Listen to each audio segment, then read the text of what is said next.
So here's what I want you guys to do. Okay. We got a pen. I want you to write down what your 3 biggest fears are, and then what you think my biggest 3 and what you think Kassem's biggest 3 is. So we're all going to do it for each other. Oh shit, guys. You have such nice handwriting. I always forget when I. I'm rushing. Well, he holds the pen like Winston Churchill. Look at my fucking chicken beautiful. scratch. Look how terrible my handwriting You guys did everyone already? Yeah. Yeah. Jamie, I mean, come on. Yes. By the way, on par with mine. I think I saw yours. I'm spot on. All right, Jamie, ladies first. Okay. So am I reading all of mine? Let's start off with just yours, and then we'll go. Okay. Yeah. Number 1, my kids getting hurt. Number 2, Cutter getting hurt. Number 3, a natural disaster. Oh, wow. I only got one of those. Well, how did you do for Jamie's stuff? Jamie's, I said, your kids drown. Oh, so Very specific. I almost drowned Bo last week. Bo and Jack both drown while you're high and not paying attention. Cutter falls in love with Maria Menounos. Oh, so specific. Yeah, I feel like she's somebody you would be very jealous of. Not she's at everyone's all, but type. Okay. She's a great gal. She's a dark-skinned gal, and she's just a go-getter, you know? She is a go-getter. And then something happens to Rob. Rob dies in a fire is what I... my God. Why wasn't that on? I wasn't on your top. Number 1, I had something happens to Rob. No. No, well, I'm kidding. obviously. I'm kidding. But okay. For Jamie, I had something happening to your kids. Second fear, I had not being a good enough mom. Oh, that's a fear. And then the last one was your MS not getting better. So interesting you say that. We'll talk about that after. I thought about that one. It. I thought about it, and I did. Go ahead. I'll speak about your MS for you. Sure, okay? please do. What is it like, Cass? I was gonna put it down, but I felt like you've come into such a place of acceptance with it that you don't really care, and it doesn't really impact how you see the rest of your life going in a way. Career or family. I mean, it impacts you physically, but you know what I'm trying to say. Yeah. See, I thought more so for your kids.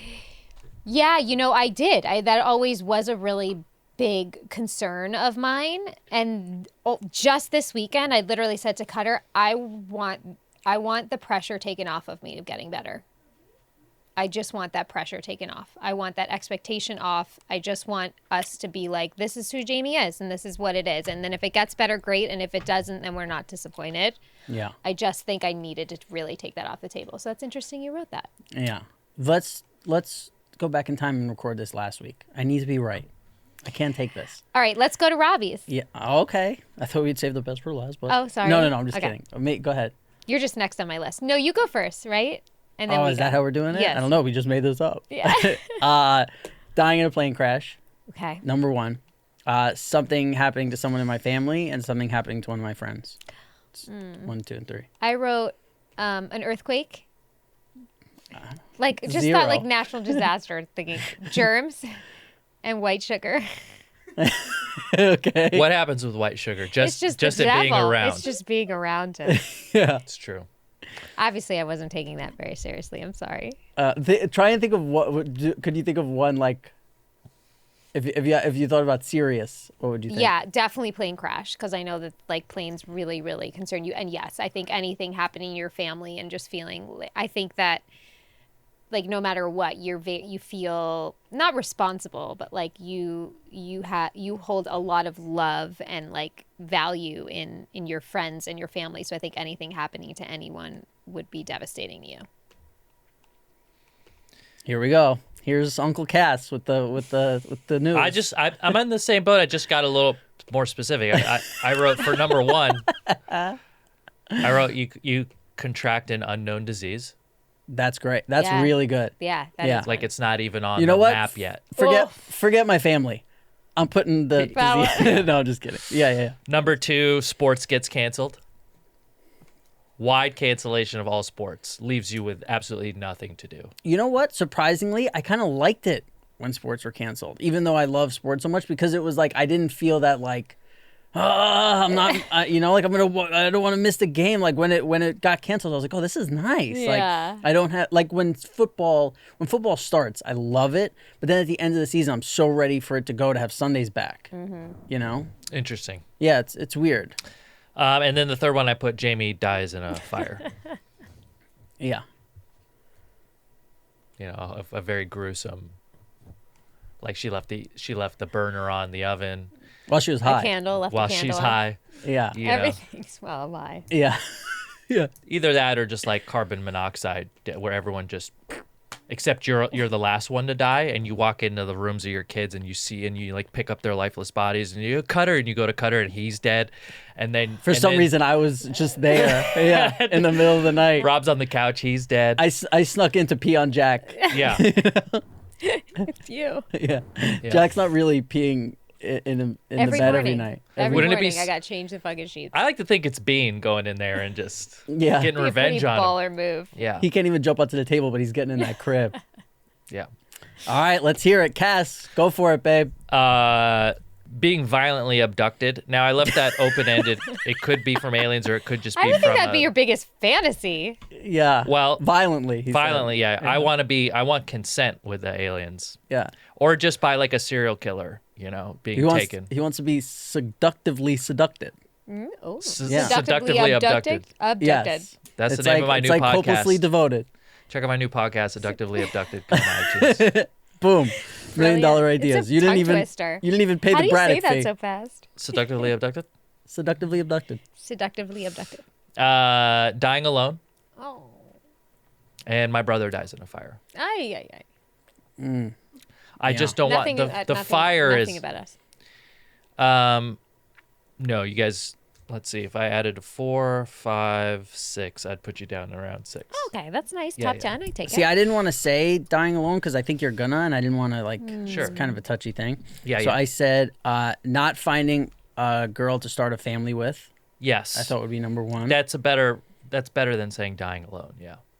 See that? This is why when I tell people who they really are and Tell me.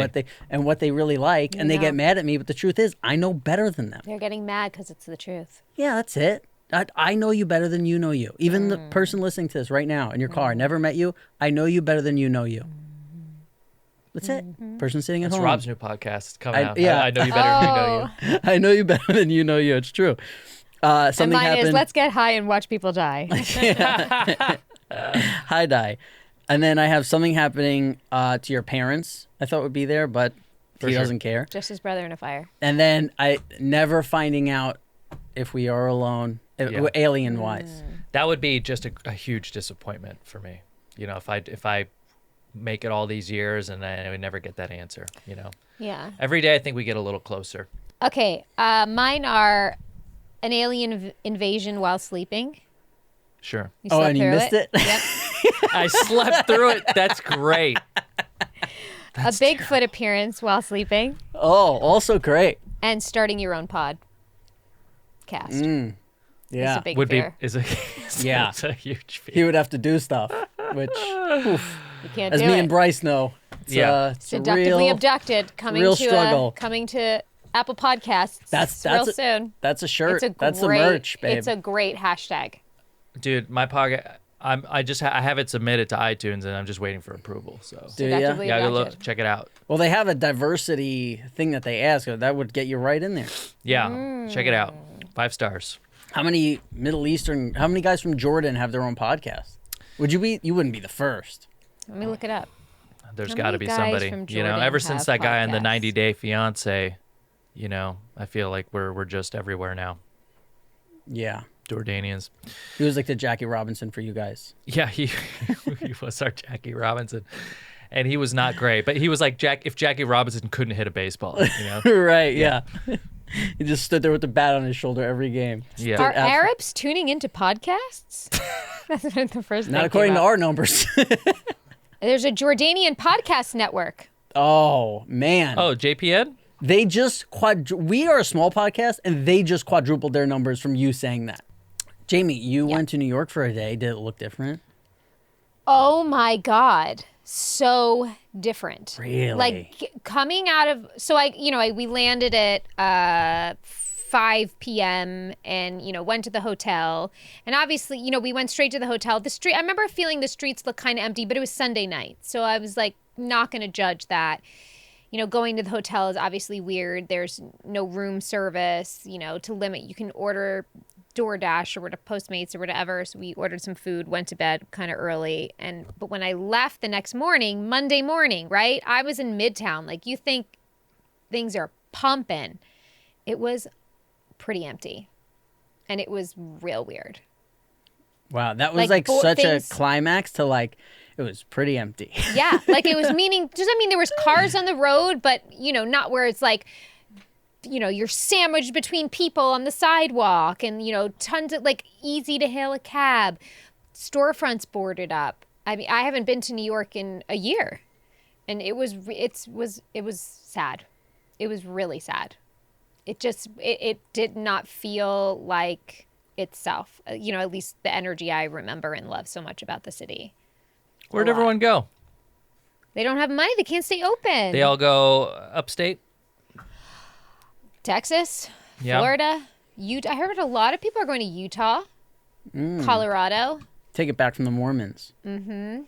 Yeah, even Idaho, I'm hearing, is in the mix a little bit. Yes, and also I think a lot of people from New York have come to California. Yeah. Well, it makes sense. Everyone was on top of each other, literally, out there. So Yeah. I would love to go. I just need 2 people to be like, I'm moving to Montana, and I would love it. Yeah. Just to Cutter be in the wants to get a middle of vacation. nowhere. That's his dream place to get a vacation house one day. When we think about what we would do if we had extra money. Right. He wants a Yellowstone.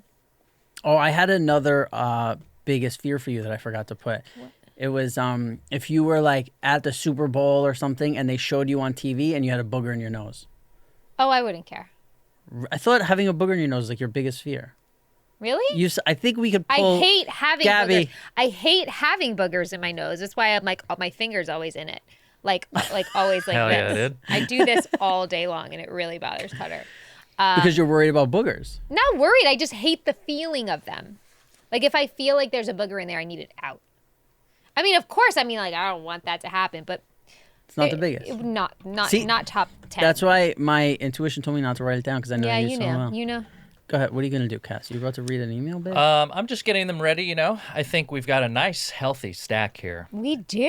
We have Remember a guest. we used to have 3 and we have a guest. So, Oh, yes. Okay. We've got some time. Yeah. We got some time. Let's So read some may emails. Tell where if people want to write us in emails. Send us an email at askpajamapants@gmail.com.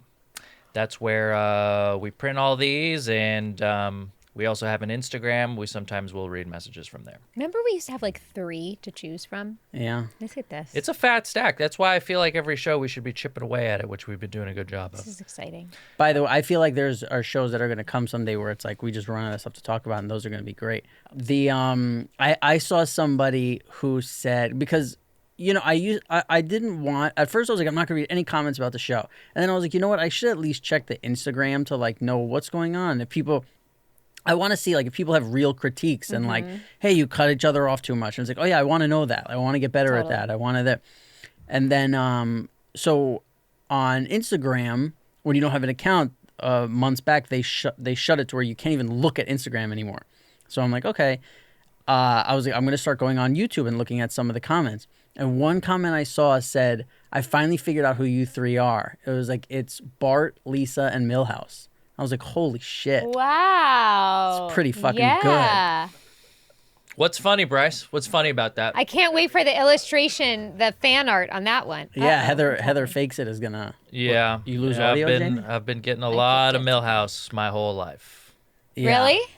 And you know what? I used to push back against it, but I'll tell you what, I've come around to it because who was Millhouse? He was Bart's best friend, right? Cared about his best friend, and he was in love with Lisa. It sounds like being called Millhouse was your MS. That's You what I walk really- around with every day. Yeah, but now you've decided, last week you said to Cutter, I want to let this go. I want it off my shoulders. Oh, that you're in love with me? No. Oh. What? Jamie. Sometimes when you have those thoughts, Jamie, keep them inside. don't need to hear, obviously. Like, it's obvious. I think that's a great representation of it. Yeah. It's Also, so good. physically, I look incredibly like Millhouse, so I appreciate that. This one's from somebody just wants to go by HK. Just binged all your episodes, and I have questions. 1, I'm sad I'm out of episodes. Your show feels like having a group of friends in my quarantine house. Now I'm back to having no friends until the next episode. That's the goal, to feel like your friends. 2, please never feature another salad metaphor on this podcast. That was horrible. I think that was... Mark. Oh, well, yeah. I thought it was great. I don't know. 3, I have a couple questions for the whole group. What is your biggest regret? If you could go back in time and take a moment back, what would it be? One of my major regrets, in high school, there was a girl I hated. She was annoying and nasty, but she was in a school group of mine, so I had her cell number. I was sending a text talking about how much I hated her, specifically how disturbing her feet were, scaly, stubby, peeling, again, nasty. But instead of sending it to my friend, I sent it to her. I stand by what I said, but the moment still haunts me. I would take it back if I could. I did the whole thing to my boyfriend, too, once. I did the same thing to my boyfriend, too, once. One more for the whole group. Understanding that Hollywood people don't really care about meeting other Hollywood people. I get it. I've worked with celebrities and politicians a lot, and meh. But if there was one star you could meet, let's go with currently living. Who would it be? Who would you most want to sleep with? There's a lot of questions. Who would you most want to sleep with for Jamie, your hall pass?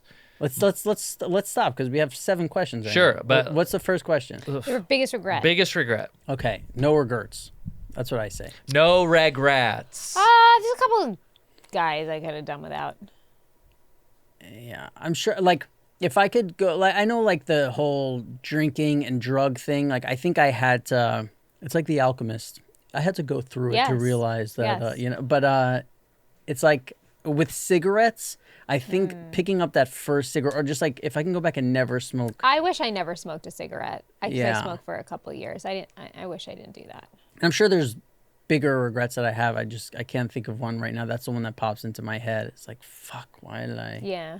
Like it didn't know. serve you. Like you didn't learn anything from it. Yeah. Yeah. And there's also like, you know, there's other things that I regret, but it would have to, like, you'd have to rewind that to go to the bigger issue, you know, of like not being there for people when I was doing drugs and drinking all the time. But then that would go back to like, what's the regret? Like not drinking and part. It's hard to Yes. unwind all that. You know? Yes. What about you, babe? What's the biggest regret? Well, I mean, as of recently, it would have to be buying a house with somebody that you shouldn't have bought a house with.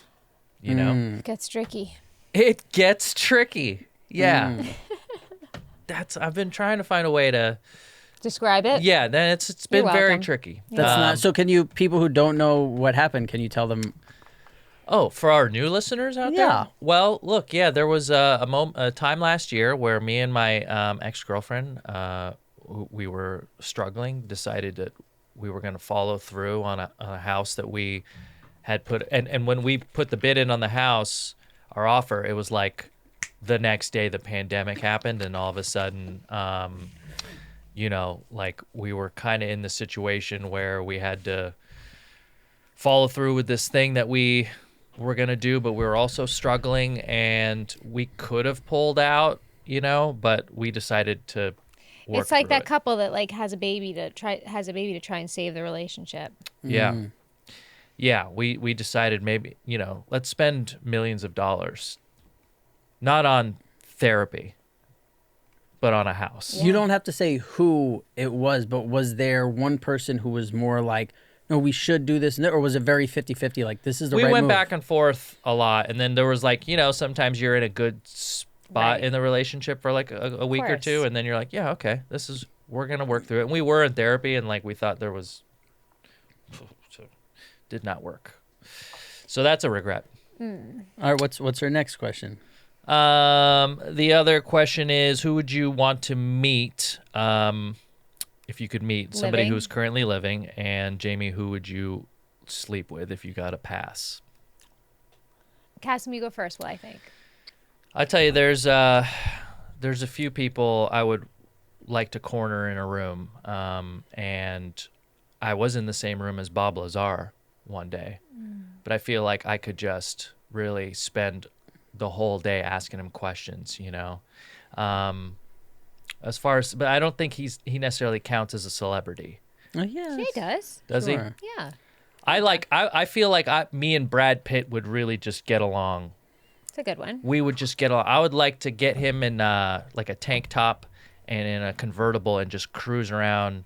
You know how he does the one arm outside the window, one hand on the wheel, and then I would be in the passenger seat with like a head wrap, those big Cute. glasses. Yeah, to protect your hair. Yeah, the and wind. I could just be like seen with Brad Pitt, Yeah. that's got to be such a cool feeling. Yeah. You know. I love having a friend with a brain so different than mine. Yeah. It Like is I cool. would, you could have asked me like how we made the list of 3 people. I never would have been like, yeah, I bet Cassim just wants to be seen in a car with Brad Pitt wearing a bonnet. Never. Yeah. Full of surprises. It's great. Think like Marilyn Monroe. You know. Oh no, like I get No, it. we Yeah, get the just, visual. We get yeah. it. a full and like a nice dress. I'm going to talk to you guys about my life. I'm a very big part of my life, and that's Theragun. If you don't know what Theragun is, let me explain it to you. It's the handheld percussive therapy device that releases your deepest muscle tension using a scientifically calibrated combo of depth, speed, and power. It's as quiet as an electric toothbrush. If none of that made sense to you, it's basically a handheld device that it replaces foam rolling, fascia release. It gets so deep into your muscles to release the tension. It feels so good. I use it on the bottom of my feet and on my legs before bed. It's so quiet, doesn't disturb anyone who's watching TV or scrolling their phones next to you. There's an OLED screen and it makes you feel like you're kind of like holding something from the future. They have an app which can learn your behaviors and suggest guided routines. You guys, it's the best. And the Gen 4 Theragun doesn't just feel good. It gets to the source, like I said, of the pain. It does more than a massage could ever do, in my opinion. And it's trusted by 250 professional sport teams like Real Madrid and elite athletes like Paul George, DeAndre Hopkins, Maria Sharapova, Kasem. And me. I use it every day after the gym. It helps in muscle recovery. Yes, before and after, they can help it you feels so with good. the app, like figure that whole thing out. It really does make a difference. I worked out before I got my Theragun, and I noticed that my recovery the next day, I feel a little looser, and then I use it before the gym to open up. Yep. I used to only foam roll. Now I foam roll and Theragun. There you go. And my workouts have never been better. That's right. So you can try Theragun for 30 days, starting at only $199. If you go to Theragun.com/pajama right now and get your Gen 4 Theragun today, that's Theragun.com/pajama, Theragun.com/pajama. Guys, we only wear one mask. One mask only. That's it. The Braddock mask.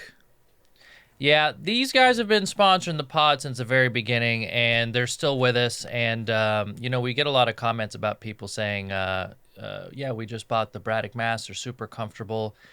People are finding out that they are the softest.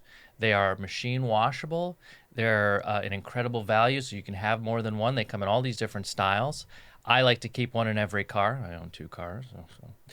And, they're made right here in the USA out of upcycled, breathable jersey material. It's eco-friendly, and it's the only cover that offers protection without being a nuisance to deal with. Handmade in Los Angeles to protect our community and fellow citizens. Born out of necessity, our factory is fully stocked, and we do it all under one roof. We have a 100% satisfaction guarantee, so if you're not happy, just let us know, and we'll make it right for you. We take pride in the products we create and keeping our neighbors employed and community healthy. They are local. They are right out of Los Angeles, and it's not out of China. I get so many texts, friends, people who got these masks and they love them. I love them. They're my favorite. When all of my masks are dirty, I do the laundry to use these and not have to use the mask that I bought in the beginning of quarantine because these are my favorite. Yep. Now, when you go check out their website at BraddockUSA.com, you'll see they have great prices, but for a limited time, they're offering an additional 20% off with promo code PJPants. Again, that's 20% off your entire order with promo code PJPants at BraddockUSA.com. BraddockUSA.com with promo code PJPants and support the people, support the show. Masks that are made in the USA. Some people, how could you hate that? Can't. Some people's brains are doing a little tug of war right now. I can't and I won't. Only here. Can't, won't. So, Well, thank you so good. much for putting everything aside to do this. Yes. Oh, you kidding? Yeah. I mean,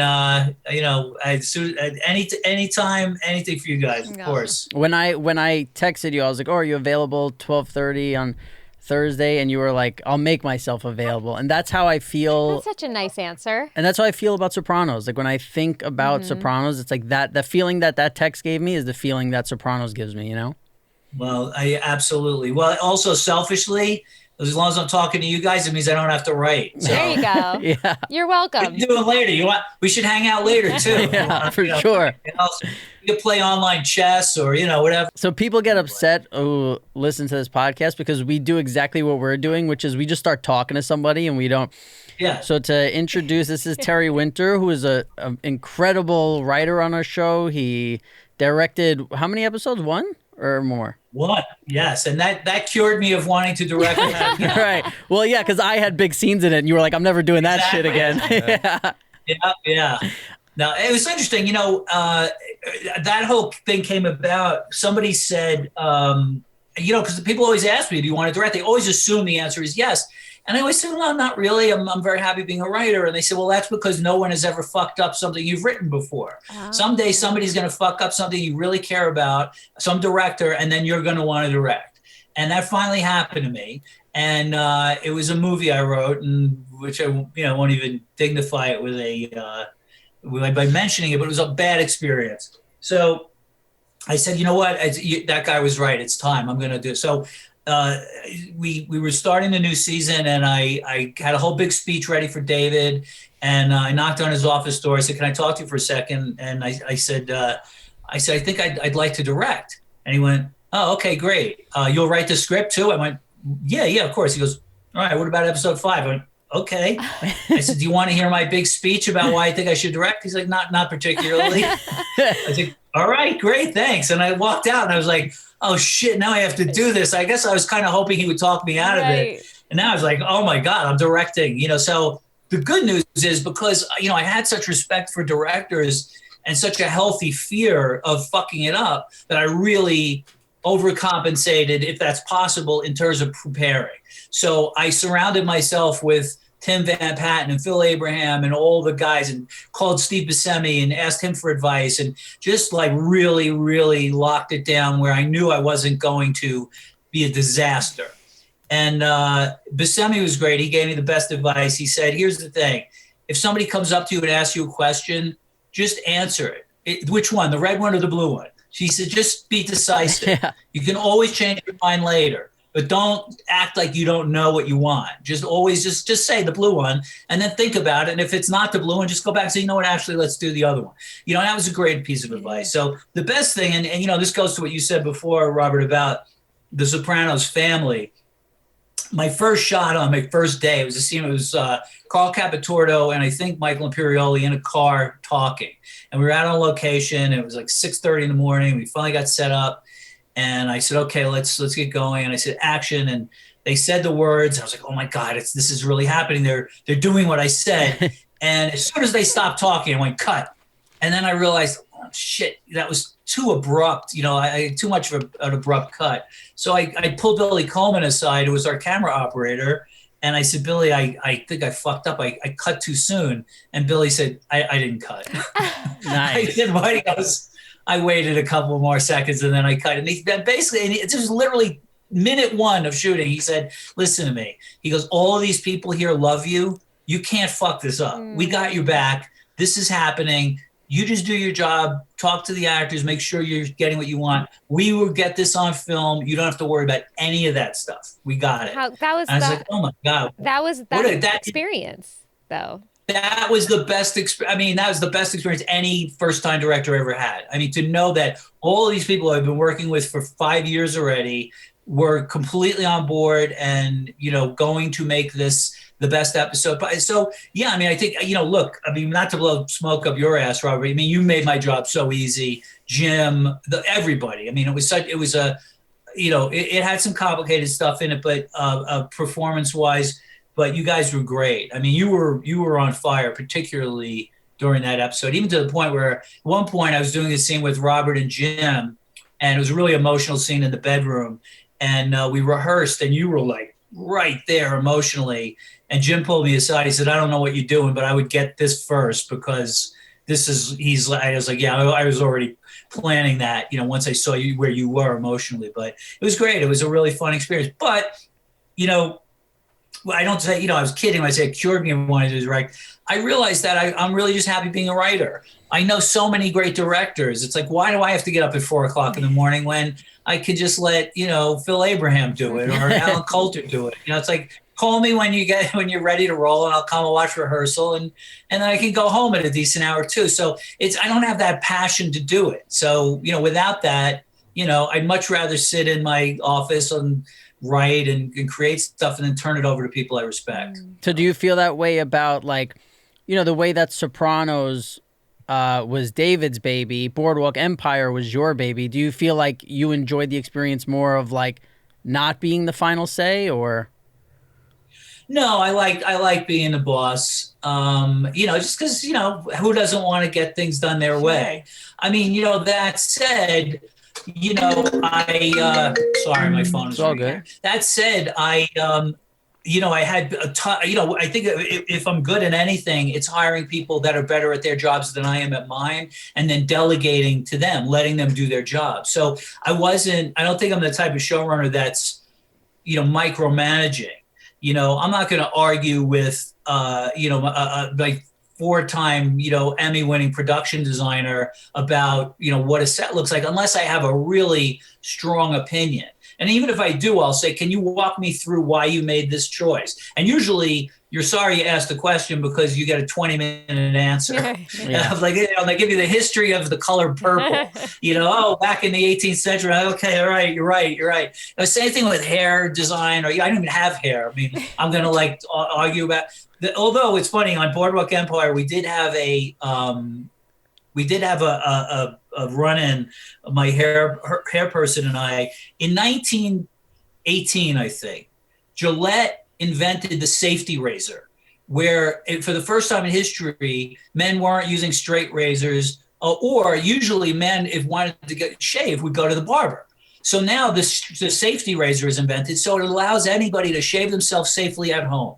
So suddenly the marketing campaign for Gillette was skewing the idea that facial hair was for old people. If you're a young guy, you're clean shaven because you have a Gillette razor. So whenever you see guys with beards and stuff like that, that's like what old people did. Starting in 1918, young men did not have facial hair. So our show was set in 1920, 21, and I started to see all these extras, these young men with crazy goatees and, hipster beards and stuff. And I was like, what's going on? They go, well, people had beards. I said, they did not. And I literally had to sit down with the Princeton yearbook from 1921, and I gave it to her, and I said, find me one guy with facial hair. And there was literally not one young man in the graduating class of Princeton that had a mustache or a beard. Wow. I said, I don't want to see any more fucking beards. Wow. That's the only time I put my foot down with any department head and just said, I have the answer. And that was it. That's the last time that's ever happened. That was like 10 years ago. Otherwise, I don't know. You always need someone like that, because there's always those people that write in, we're like, that's not accurate. Yeah, it drives me crazy. I still, I watch things with a producer's eye, and, the type of producing we did, is more creative. Like, I'll watch things, and if I see anything that's historically anachronistic, or that guy's hair is too long for 1962, or, whatever it is, it kind of makes the hair on the back of my neck stand up a little bit, because somebody, on our shows, you may or may not remember, like when we start a scene, before we'd shoot, one of us from the writer producer would come in, walk through the set, and just make sure everything looked real, and sometimes that reality means it's too clean. It looks, people don't live like this. It drive me crazy too sometimes, not just on our show, but, wardrobe people come out with the lint brush. And you're like, get out, go away. People have lint on them in real life. Everything doesn't have to look too pristine. And I remember, we did a scene with, it was your apartment, Jamie-Lynn, when you were in college, you had roommates. And it was that Billy Budd episode where they had the Yes. and Bob Shaw and I had a discussion. It just looked too perfect. It was too cutesy, the right posters, and every little thing was just too good. And I said, I mean, I again, Bob's brilliant. I said, but I don't, it's just, I'm just feeling this is a little too, and he looked around and I said, yeah, I totally get it. And he messed it up a little bit and took away some stuff, but stuff like that, where it just feels like, yeah, this is reality. Yeah. So that's kind of makes me happier when I see that on TV or in a movie, that somebody's thinking about it. As somebody who loves TV, I think that's what separates the great from the good. I think everyone who typically lives in that sort of, I'm not saying everything is mediocre, but you can tell something where somebody took a little extra time, and it's visible, and you can see that as just somebody in the audience. I think as like an actor, you can bullshit your way into a role, meaning like you could be charming. Now it's like you could have a big following right on Instagram and get an acting job. Where with you as a writer, it's like your script is good or it's not, right? Right. So there's no. Do you feel like would you rather be in the room when somebody reads your script, or do you just like sending it off and just fucking waiting to hear? One of the most squirmy things that ever happened to me, I was flying from New York to LA with David Chase and Richard Plepler, who was the former president of HBO. And it was right after I had handed in my pilot script for Boardwalk Empire. And we were flying on the HBO jet. It was just the three of us for some reason, flying from New York to LA. So I had given the script in to HBO about a week earlier, and I hadn't heard anything from anybody. And we show up at the airport, and Richard Plepler, who's this big smiling gregarious guy, gets on the plane and he says to me, "I got it right here." I said, "What?" He goes, "Your pilot for Boardwalk Empire. I'm going to read it on the plane." I said, "With me sitting 3 feet away?" He goes, "Oh, it'll be fine." And I'm like, "Oh my God." So we take off and he's up there reading, and David is near him. And, and he's looking at, at one point, David got up to get coffee. I said, is he smiling? Is he laughing? And he's like, and thank God he came up and he just said, we're doing this, cool. after he read it. That's But, great. if he didn't like it, what's he going to say? I mean, I'm trapped in a plane with this guy, so thank God. But yeah, I'd much rather not have the reaction. But the other thing with writers too, even when, when writers send me a script to read, and usually what I'll say is I will read it.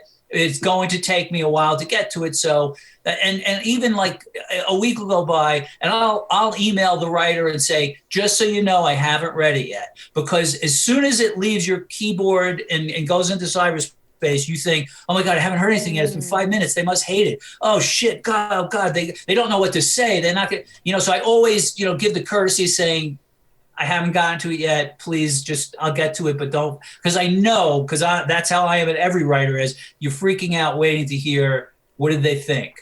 And, as you said too, Robert, the blank page is the great equalizer.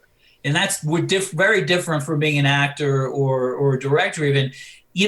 Nobody, up until very recently, nobody knew what writers looked like. Larry Gelbart, who was one of my TV writing heroes, created MASH and wrote Tootsie and a million other things. I was in a nightclub and he was introduced by the performer on stage, and the guy was sitting right next to me. I didn't know what he looked like. I just knew I knew the name and I knew the work. So the great thing about, being a writer is you write a script, you send it in, people read it. It doesn't matter who wrote it. It doesn't matter where you're from. It doesn't matter how old you are. It doesn't matter where you come from. If you're a fucking Martian and you write the big, next tentpole action movie, I guarantee you nobody cares that you're from Mars. That's all that matters. And that's, that's very freeing, Yeah, I still think it's very brave. I mean, it just, this industry in general, I think, takes a lot of bravery, and people like to say for actors, you're so brave that you're able to, access emotions and be able to do that. But I think writing takes the most bravery, because I just think it's very it's vulnerable. I think it's very admirable, and I just have such respect for writers, because even if I've ever tinkered and I took a writing course for like a couple of months a few years ago when I was pregnant, and I loved it, but I was terrified to even turn it into my class because it's just, you know, it's my sole creation. I think as an actor, I have the help and the guidance of my director and the writer, and they help me form this character together. And then you're working with other actors and you're, you know, working off. But as a writer, I mean, it's really just you. So I just have such respect for writers. It's not an easy thing to do. Thank you. Yeah, I mean, it can be vulnerable. And, you know, I mean,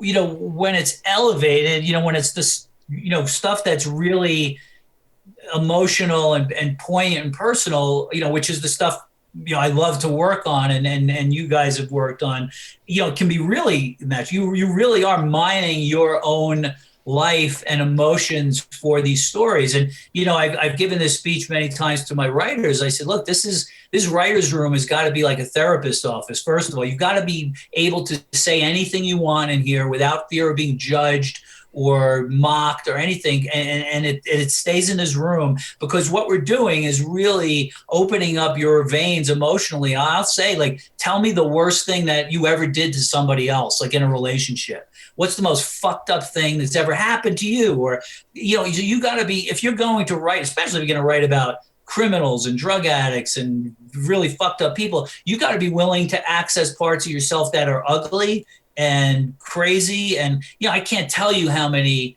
things from my life ended up on The Sopranos or in Boardwalk Empire, where I'll have friends call me up and go, oh my God, I can't believe you did that or mentioned that, or these little inside jokes, or you know, stuff like, you know, when Gloria, Annabelle Sciorra's character, hit Tony in the head with a steak. That was me in real life. I got hit with that steak, you know, in a relationship. You know, I said, this is going to end up in a script somewhere. I didn't know it was going to be Tony Soprano, but it was one of these fights that ended with me, you know, being really, you know, cocky and macho, going, you going to fucking cook or not? And she's like, oh, are you hungry? And I went, oh, shit. This didn't go the way I thought. I started heading out the door, and she flung this London broil at me and nailed me in the back of the head. And I left. I was like, that was pretty great. And a month later, we're sitting down to dinner, and she said, you know what that is? I said, well, she said, that's the London broil I hit you with. And she's like, I picked it up and washed it and then froze it. So I wasn't going to throw it out. It was like a perfectly good piece of meat. Like, and thank God it wasn't frozen when she hit me with it, because she would have killed me. But, you know, little things like that. Yeah. When something like that happens in your life, or any, like even now when things happen, are you ever out of the actual moment of life because you're thinking like, oh, this is going in a script? Or does it happen later? You know, I think I tend to remember a lot of stuff. And I've had this conversation with friends too. I said, I don't know if more shit happens to me than most people, or I just remember things and I recognize them as stories when they happen. I think that's more it. I think I have, and most writers have, a storyteller's vision where, you know, something will happen and you will frame it into a narrative. And I remember those things, and then I'll share the story verbally with people. So I have a big arsenal of all these crazy things that happen to me that end up in, you know, and I don't think more crazy stuff's happened to me than the average person, but I just tend to remember it, and I figured out a way to monetize it. I also think people who tell good stories gravitate towards people who tell good stories. So it's probably hard for you to judge, like, you know, because like, I remember, bless you. I remember one time I went through like this crazy thing happened to me on the way to dinner, and I was with a friend, and when we got to dinner, I was like, yo, I'm like, tell him what just happened. And my friend was like, oh, we got in the wrong Uber. And I was like, what? Yeah. I was like, no, that's not at all what the fuck are you talking? You know, and it's like, it's crazy. But I think when you grow up something. It's frustrating. It's frustrating. It's frustrating when you're hearing somebody try to tell a story and they fuck it up, or they give away the punchline first. Like, yeah. That's my husband. Let me tell what happened. I just get really upset when he starts talking about a story, because I'm like, no, just let me say it. Yeah. I wonder if... It's funny. Go ahead. I wonder if there's something about being from New York that makes you I'm thinking of my friends and people I grew up around that makes you a better storyteller, because people will call you on your shit, so you have to notice all these details. Well, I've always said, I mean, growing up in New York, I mean, it certainly provides a wealth of material. You are just jam-packed in in an environment with so many people. Stuff's going to happen to you. Things are going to happen to you all the time. So there's no shortage of incidents and things. It's funny when we did the episode University, which was an episode that juxtaposed the lives of two young women, one of whom was Meadow away at college with dealing with her quote unquote problems with her crazy roommate. And then another young woman who's a stripper at the Bada Bing who had real problems. She ends up getting beaten to death by Joe Pantoliano's character. So we were juxtaposing these two young women and their various crises. And at one point we needed something horrible to happen to Meadow and her roommate, some encounter on the street. And, right away I was like, oh, I got one. One time I was on the subway and there was this giant homeless woman with all of her bags, and she had a big skirt made out of garbage bags. And it was just me and another guy on the car and this woman. And she got up to go to her spot and she picked up her bags and her skirt open, and she was completely naked underneath the plastic skirt. But that's not even the punchline is, and she had crumpled up newspapers up the crack of her ass. And I just looked at the other guy and he looked at me and went, and just went back to whatever we were reading, and she left. So I was like, so Dave was like, oh, that's perfect. Let's do that. And I was like, okay, well, that was easy. And then the greatest thing ever, and this is, you just adore David for this stuff. At the time, the New York Post was like kind of giving the show a hard time, like shitting on the show. So David said, I want the newspaper that's crumpled up, or has to be the New York Post. There you go. So that was what it was. And then we got some woman who, the actress who played the homeless woman didn't want to do it. And then, but I think it might have been me who said, look, here's the deal. We're going to hire a stunt person to do this. And there's going to be a close up of an ass. Everybody's going to think it's your ass. Even if it's not, you might as well get the money and do it. She's like doing it. She's like, all right, give me the sports section. Yeah. Nah, she said, nah, thanks anyway. Yeah. And so I said, look, you're gonna get blamed for this regardless, because people are gonna assume it's you. But anyway, I had a question yeah. when you were talking about writers' rooms, and I wanted to know what the difference between a writer's room 20 years ago and what one would be like today. And you talked about how you got to be able to talk about whatever, and it's got to be a safe space. And I know, a lot of friends are writers, and things are kind of just different now. And how you... It sounds, I mean, I haven't actually had a writer's room. I did a mini writer's room last year, but it was very small. It was with 3 people who I knew really well. So we didn't have to tiptoe around each other and, accidentally offend somebody. And, and again, look, absolutely there needs to be respect. And I get the idea that, there are certain words that are triggers for people and everything else, but it is almost impossible to do this job without, again, especially if you're writing about criminals and horrible people, without talking about stuff and being honest and saying words that might be hurtful. So, it's really challenging. And I know, a lot of people are struggling with that, but, there's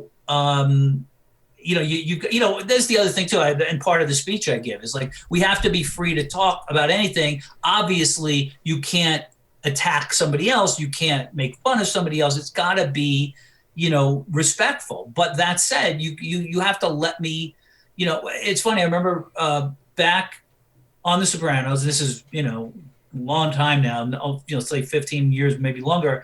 We used to have our writer's room, and our writer's assistant would not be in the room with us. When we were ready to dictate an outline, she would come in, this young woman who worked with would come in and then take the information. So at one point she asked David, would it be okay if I sat in on the writer's room?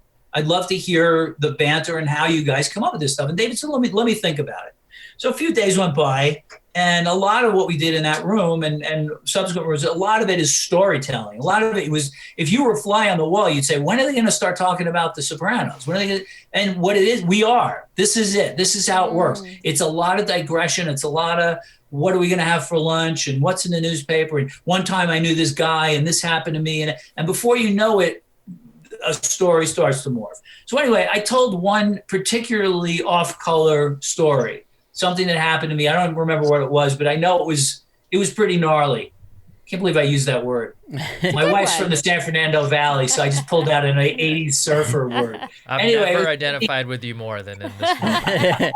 Yeah. So it was bad, whatever it was. So everybody listened, and David said to me, let me ask you a question. If our writer's assistant, the young woman, was here while you told that story, would you have edited that story? And I said, probably a little bit. And he said, well, she can't come in here. I can't have filtered versions of stuff that happens. Yeah. I need the truth. Yeah. And he said, that's the answer. I mean, you guys can't be self-conscious in here. You've got to be able to say whatever you want. And that's really important. And it's, otherwise I think you end up with, this homogenized cookie cutter stuff that doesn't offend anybody, doesn't make anybody think about anything. Everything's fine. Everything works out. Nobody's mad at each, it's not life, unfortunately. So. Before starting this podcast, I actually was kicking around ideas with my one friend who's a writer, and we started to write a script. And one night his girlfriend is like, there's a dinner that you could go to. And he's like, no, I'm working on the script with Rob. And I was going over his place, and we're sitting there and we're going to write. And, when she came home, whatever time it was, and he smoked weed, so he had like a bong on the table or whatever. But when she came home, we happened to be talking about kicking around the idea of doing this scene. And I was like, oh, wouldn't it be funny if it was like Scooby-Doo, the old chase scenes? And I'm like, remember how they would come in one door and run out the other and this? So we were like, oh, let's go to YouTube and look that up. And she came in from this dinner and walked in, and there was a bong on the table, and we were watching Scooby-Doo.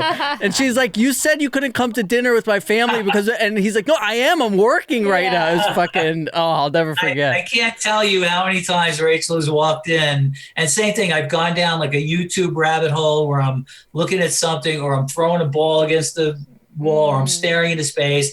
And that is part of the process. I am legitimately working. Yeah. And it's not all typing, and most of it actually is procrastinating, and but that's part of it. I can't tell you how many naps I've taken during the day. And it's funny, it to the untrained eye, I totally get it. It looks like you're just messing around, but that's part of it. I guess also of being a writer is being able to pitch things. I mean, I'm sure you have so much. Yeah, I mean, that's that's basically part of the sales process. Is and people even ask me, like, well, how do you do that? I go, well, I act like I'm telling a story to a friend. Like, listen to this fucking crazy story I just heard. Yeah. And when you get it, down to that, and that's how I would pitch it to the head of a network. Listen to this. Mm-hmm. You're not going to believe this story, people. We all kind of, I generally, my thumbnail, rule is, if I think it's interesting, you'll probably think it's interesting. If I think it's funny, you'll probably think it's funny. In general, I have a pretty good, I just go, okay, well, did I like that song? If I did, probably you will, maybe, but usually, I guess I should say. Obviously, listen, you've been nominated for Oscars, you've won Emmys. We know you're a great writer. So what I want to know is, does being a great writer transfer over into other shit? Like, have you ever, are you like, I could write a song? I could write, or is it just, are you like, no, this is my lane? It's so funny. About a year ago in this house where I'm in Mammoth, we had a bunch of friends over, and we all said, like, what's your secret ambition? And mine was to write a song. I doodle around on the guitar. I love to sing. We do karaoke night all the time. But I'm always amazed at people who write songs. And whenever I hear a new song that's really catchy, I go, how did they come up with this? It's like, I have to assume that every combination of sounds in the world has already been put together again. And then you hear something that's completely new and go, how the fuck do they do this?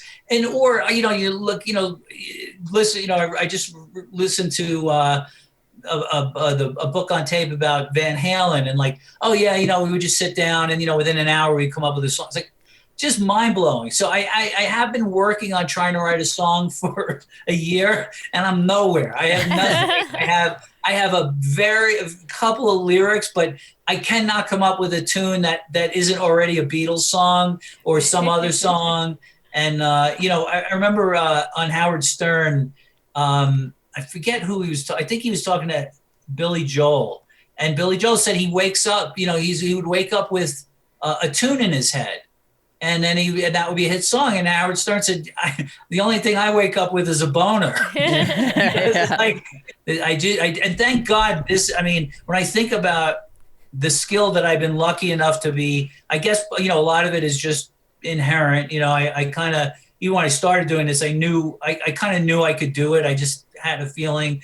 I was a lawyer, as you guys probably know, and finally just got fed up. I was like, I know I can do this.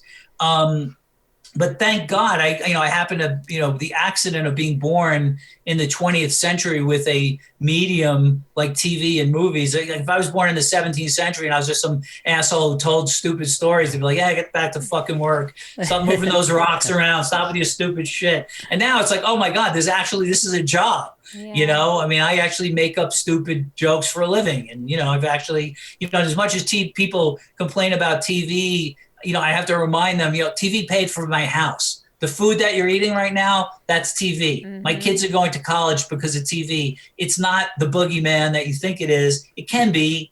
Look, if you do anything 15 hours a day, it's probably not good. But I've learned a lot of shit from TV, and it's been very obviously good to my family, and So you were a lawyer, but you also said I remember you said you worked in. I believe it was on Talking Sopranos, our friends Michael Imperioli, Steve Sharippa. Check out their podcast if you haven't. But you said you worked in a deli. I want to know, did you meet more characters working in a deli or working on Sopranos? That's close. Yeah. Actually, yeah. Funny. Before I worked in the deli, I was a delivery boy for a butcher shop in Brooklyn that was actually owned by Paul Castellano, the head of the Gambino family. Wow. And part of that job is, most of that job was I was, would deliver meat to people's houses. And it was so, I think back now, I go, what an opportunity that was. I got to go into other people's houses and see how other people lived. Like every day I would be in 10 new houses and they'd come on in and I'd see, what the furniture looked like and then realize like how shitty my own house was, as a result of that. I would get to go into people's houses, and then the deli, like people would come in and, I'd have all these neighborhood characters every day. And I'd start to like, go, oh my God, I didn't realize there were so many alcoholic men that would come in and buy 2 6-packs of beer every night at 6 o'clock. The same guys. And it's funny, at one point in the deli, we were held up by 2 guys, with one guy with a gun and another guy with a hunting knife that he stuck to my sternum and jumped the counter. And so we had to go down to the police station and look at mug shots. I can't tell you how many customers from the deli were in that mug shot. And I was like, holy shit, look at this guy. Look, this is the guy who comes in and buys, whatever. And it was amazing. So it's really, really eye-opening. One of my other favorite jobs in college was I was the doorman in the building you grew up in, if you remember, Robert. I was the midnight to 8 doorman at Rupert Yorkville Towers on the Upper East Side. Yeah. And Robert lived in the Knickerbocker building, which was on 2nd Avenue and 92nd Street. And I got to sit in that lobby. This was before you were born. I'm fucking old. Yeah. So I don't think we ever crossed paths, but you remember some of the guys I worked with. You remember Ralph. Martin, yeah. Ralph was this really lovely guy. He was actually probably my age now when I worked there. He was from Trinidad. He was like built like a brick shit house. Like, I think he had been a cop in Trinidad, but just always reading the Bible and just really sweet. And he was really easy to prank. We would call, when Ralph was on duty in that lobby, we would call from one of the other lobbies and pretend to be a tenant. And I'd say, oh, there's a naked man running around in the building. And he'd get on the walkie-talkie like a minute later, go, supervisor, there's a naked man running about in Yorkville. I mean, like, all right, Ralph, we'll be right there. And then we go down. And then we call back 10 minutes later. And he just never knew we were pranking him. It was really fun. Yeah. Oh, that is so funny. Well, when you're talking about like the characters, like, and you're saying, that he met in the deli or in Sopranos, I just this past year I'm watching Sopranos for the very first time, and to Wow. me, all those guys were always so sweet to me. I think especially because I was the young girl, but they were they were who they were. They were these characters, but they're these gentlemen. But then when you're watching the show and you see where they can kind of take their quirkiness and become these things, Yeah. I understand why when people would meet them, they'd think they were meeting, the characters, because they Right. are really larger than life in real life as Yeah. well. Oh yeah, absolutely. Yeah, it's very strange. It's got to be very strange for you guys that people automatically assume that you are the person, and also Yeah. they think you remember every scene you were ever in, and I have people like that come up and say some weird line to me, and I say, I'm sorry, I don't know what you mean. They go, that's you wrote that. That's Yeah. and I go, Yeah. Did I? Oh, okay. Yeah, because I haven't watched The Sopranos since it's been off the air, nor have I watched Boardwalk Empire. I'm kind of waiting. My kids are 12 and 13 now, so they got a couple more years where we'll watch it together, That's and then cool. That's cool. then they have to rethink everything they know about me. Yeah. At my confirmation in real life, Tony Sirico came up to me, handed me an envelope full of cash, and he said, "If you ever have a problem, you call Uncle Tony." And I just thought it was totally normal. I was like, "Oh, okay." Exactly. You said that you, growing up in Brooklyn, you had heard of Tony Sirico before you met him. Oh, What yeah, kind of exactly. stuff? Really? What kind of stuff did you hear about Tony? I knew he was a gangster. I knew he was a scary guy. He was known as Junior Sirico. Right. He was in and around the clubs in Bay Ridge, where that was like where all the bars and clubs where people would hang out on the weekend and stuff. And he was in and around there. I just knew he was a wise guy and also kind of an actor, But I knew he was the real deal. He definitely was not acting a lot of this. He was so good on the show. He was So- great, and Oh I my mean, gosh. talk about vulnerable. I mean, he got to places where he really let it out, and it's not easy to do. I mean, that's one of the things I always marveled at you guys too about I think for me the hardest thing about acting seems to be the ability to let go of your self-consciousness, because we're all self-conscious to whatever degree, but to just say, I don't give a shit. These people who are standing around me are invisible. I'm going to act as if I'm alone, and just not be aware of that. Yeah. And I used to marvel at how you guys did that. And Jim, who just let him go to such horrible places, and it's just to just not pretend not to care. I mean, it has to eat you up inside at some point. But in the moment, I go, man, I can't believe this guy's standing 8 feet away from me and is just acting as if he's alone in his house. Yeah. It's just pretty incredible. See, you were very nice to compliment my acting, but I think the truth is you had to write around me. That's how I felt, It's like you have people like Jim and Edie where it's like, I could put fucking anything on this page and they could do it. And then you're like, oh, Robert? You're like, I will tell you something, and this is the God's honest truth on my kids, and David and I and the other writers talked about it too. There was not one time on that show where we ever wrote something and said, whoever the actor was can't do this, we can't give this to them. Not one time ever. And which is incredible, because I've been on other shows where you go, they can't do this. You can't give this line or this monologue to that actor. And whoever it was, and I'm talking about from day players all the way up to Jim and Edie, we never pulled back on anything, no matter how difficult it was. And you guys always delivered. You always got there emotionally and always pulled it off. And we never, ever had to write around anybody, which is what a blessing for us. Well, it was like when you wrote this, we just did a reunion recently for the firefighters. And when you wrote that script, it was fucking crazy how right back into just I didn't even think about going back into AJ or people going back into their characters. And then as soon as I saw that script, I read it in everyone's voice. Mm-hmm. Yeah. And it was amazing to watch it too. I mean, it was such a pleasure to watch you guys become the characters again, and I remember watching Michael Imperioli become Christopher, because he's so not Christopher, in real life, and it's so fun to see that morphing, and it looked from where I was sitting, it looked like it was easy for you guys. I hope it was. It was definitely fun. It was so fun. Who knew we would ever get to, say, words as, Meadow and AJ, or, again, it was so fun. Yeah, exactly. One last thing before we let you go. Can you tell the story of how you used to leave scripts around for Tony Sirico to find? Yeah, he was so, like every actor on the show, was paranoid about getting killed off.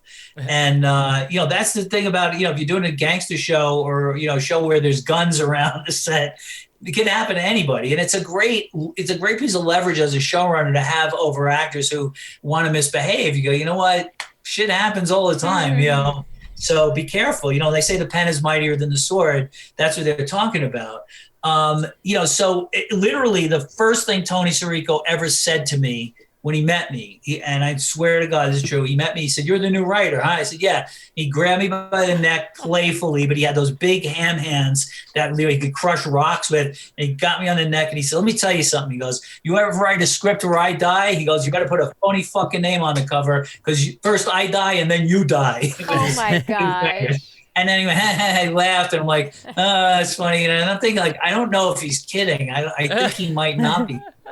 So, one of the things traditionally, and every one of the actors on shows say this, whenever they get the script, the first thing they would do is turn to the end to see if they were still alive. And they go, "Oh, I made it another week." So, Sirico is no different, even though he was, he had that threat against everybody. So we used to write script, and he was always looking. He always wanted to know, what do you know? What do you hear about the next episode?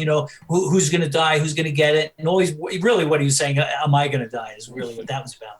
So we used to occasionally write scenes where somebody would end up killing, Paulie Walnuts, and then just inadvertently leave the script pages where we knew he was sitting because he was so nosy, and he would always go and he'd find it, and we'd hear him like flipping out and screaming. And he fell for that about 2 or 3 times. It was great. Did you ever bring up to David about killing someone? Did you ever say like, "Hey, what about this guy?" Or probably, although I can't, off the top of my head, I can't remember who, but I'm sure. Well, I know we had a big debate, at the end of season 4, and we did this. This happened to us a couple of times, where we wrote ourselves into a corner with a character. Richie Aprile was a great example in season 2. Richie Aprile was such a badass and so crazy that if Tony didn't kill him, Tony was an idiot. Yeah. Because this guy is going to kill him. And we just got it to the point where there was so much tension between these two guys. So, we ultimately decided, well, this really sucks because David Provel is so great, but we've got to, this guy's got to go. So the concession was, okay, well, let's have him die in a different way. Let's have somebody else kill him. And that was worked out great. Janice killed him. Tony would have killed him, and he didn't get a chance. His sister did it. Same thing with, in season 4 with Steve Buscemi's character. It got to the point where, he goes on the lam after having killed Phil Leotardo's brother. And Phil Leotardo wants revenge. And now Buscemi's gone, Tony B, and he's not there to give him that revenge. So basically, Phil Leotardo is going to pick out somebody else that's close to Tony and kill him. He's going to kill Christopher. So it came down, it's either Christopher or Tony's going to have to deliver Tony B's head on a platter. And it was a long debate. Is there any way we could save Steve Buscemi's life? And I remember having a big argument in the writer's room with Robin and Mitch, who were like voting for, they'll forget about him. I said, they're not going to forget about him. They're going to fucking kill somebody else. And we ended up getting our consultants on the phone. It's like, how would this go down? And they're like, yeah, he's going to go, or somebody else is going to go. And then it was Steve. Not that we wanted to kill him, but in the reality of this world, if he didn't die, it would start to feel like bullshit. And that was that. Well, thank you so much for doing this. It was really great to hear you. Absolutely my pleasure. So great to talk much to you. Fun.